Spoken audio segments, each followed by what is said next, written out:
શ્રી સ્વામિનારાયણ નૂતન મંદિર વણોટ ખાતે ભવ્ય અને દિવ્ય મંદિરનો પ્રાણ પ્રતિષ્ઠા મહોત્સવમાં આજે 3 દિવસનો જે કાર્યક્રમ રાખવામાં આવેલો એ ગઢપુરથી ગોપીનાથજી મહારાજ રંગે ચંગે અને ભવ્ય ઉજવણી સાથે ગઢડાથી વણોટ પધાર્યા અને અમારો આ પ્રાણ પ્રતિષ્ઠા મહોત્સવ ખૂબ જ રંગે ચંગે આપ સૌ બહેનો દીકરીઓ સગા સંબંધી વેલા સ્નેહીજનો ભાગીદારો અને મોટી સંખ્યામાં વણોટ ખાતે હાજર રહ્યા અને લાલજી મહારાજના વરદ હસ્તે 4 તારીખે સવારે 7:30 કલાકે અમારા ગઢપુરવાસી ગોપીનાથજી મહારાજ, હરેકૃષ્ણ મહારાજ, રાધિકાજી, વિઘ્ન વિનાયક દેવ તેમજ કષ્ટભંજન દેવની રંગે ચંગે આરતી ઉતારી અને એમાં પ્રાણ પૂર્યા છે.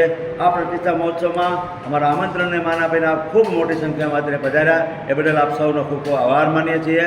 આ આયોજનમાં જેમણે પણ સ્વયંસેવક તરીકે સેવા કરી છે એવા અમારા હજારો સત્સંગીઓ, વણોટ ગામના ગ્રામ સભ્યો, વણોટ ગામના જે અમારા અન્ય સમાજ, કાછડ પરિવાર હોય, ગુજર પ્રજાપતિ સમાજ હોય, ભરવાડ સમાજ હોય, એ તમામ સમાજનો ખૂબ સાથ સહકાર રહ્યો છે. એ તમામનો પણ અમે ખૂબ આભાર માનીએ છીએ. આમંત્રણને માન આપીને જે મહેમાનો પધાર્યા છે એમને અમે ખાસ 2 હાથ જોડીને વિનંતી કરીએ છીએ.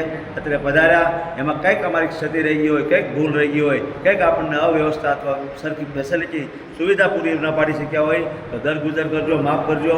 આપણા માટે શક્ય એટલું તમામ અમે સારું આયોજન અને વ્યવસ્થા પૂરી પાડવા માટે અમે ખૂબ તનતોડ મહેનત કરી અને આપ સૌએ અહીંયા ભાવપૂર્વક અમારા આમંત્રણનો સ્વીકાર કરીને પધાર્યા અને આપણે આ ગોપીનાથજી મહારાજ તેમજ મારા 108 લાલજી મહારાજના રૂડા આશીર્વાદ પ્રાપ્ત કર્યા એ બદલ આપ સૌનો અમે ખૂબ ખૂબ આભાર માનીએ છીએ અને ગોપીનાથજી મહારાજ આપણા સૌના જીવનમાં ખૂબ સુખ આપે, આપણા સૌના ઉપર ધર્મગુણનો હંમેશા રાજીપો રહે એવા 2 હાથ જોડી સૌને ભગવાનને પ્રાર્થના કરીએ છીએ.